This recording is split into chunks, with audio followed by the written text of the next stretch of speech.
Good evening, teacher. I am Diana Nicole Roldan Wilkekuri, and today I'm going to talk on an article. And the name of this article is Phonetic Symbols, a necessary stepping stone for ESL learners.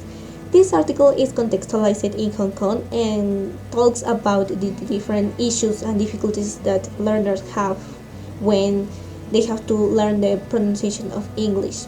So we are going to see. The first problem or the first subtitle of this article is the weak foundation at the beginning stages.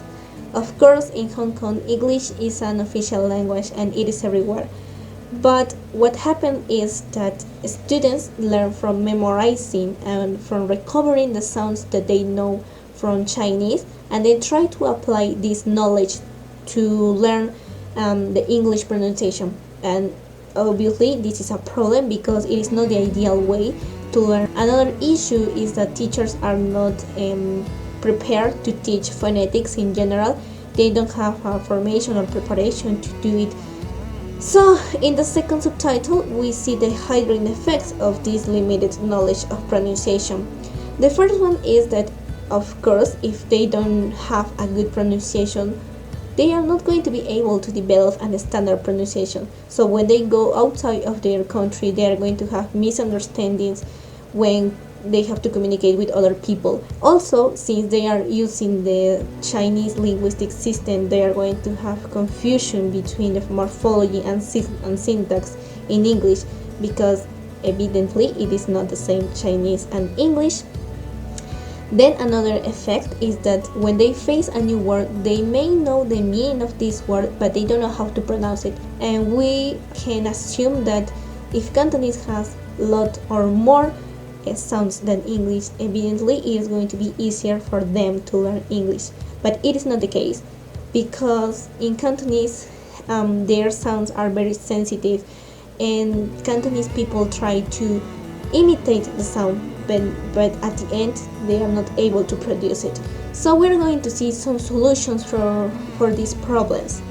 One solution is to include the teaching of phonetics in the early. So by doing this, we are going to avoid that our students develop the bad habit of using the Chinese system to learn English. And finally, this article gives us 5 strategies for teaching phonetic symbols.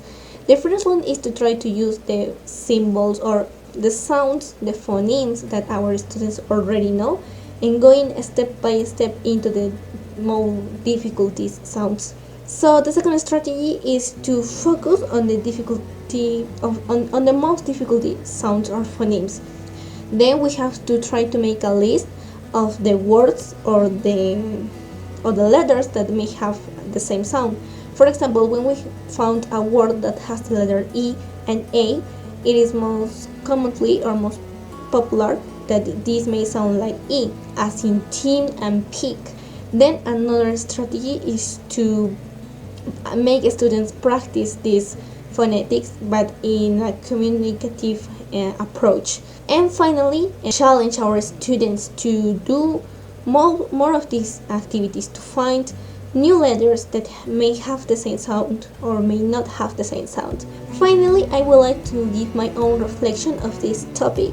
If we are the kind of teacher who not only know phonetics or phonology, but knows how to teach pronunciation, we are going to make the difference. Also, I believe that we have to try to have the more standard pronunciation that we can, so students are not going to say, oh, I prefer a native English speaker teacher because I am going to learn more or better, because it doesn't work like this. If we have good strategies as a teachers to develop the phonological awareness of our students, they are going to see that pronunciation is not really an issue. It's just that they have to put a little bit of more effort when doing or when learning this.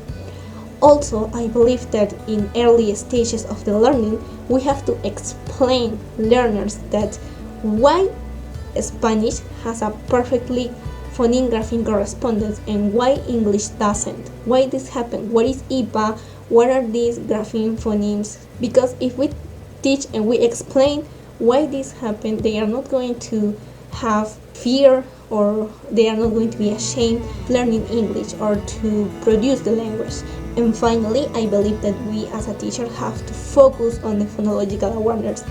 It is very important because, for example, if we teach children, we can do a lot more of activities because they still have their phonological awareness alive, if we can say like this, and we can introduce to their phonological awareness the new sounds or the sounds that English has and Spanish doesn't. And as well, if we have older students, we can have activities to make them recognize or to increase their syllable awareness, ring onset awareness, and phonemic awareness, which is the most difficult but still not impossible. So try to use more strategies to read more about this topic and investigate what we can do as a teachers to develop or to increase the phonological awareness, which in my point of view I believe it is very important and we have to make a remark on this. So thank you teacher for listening to me and see you next time.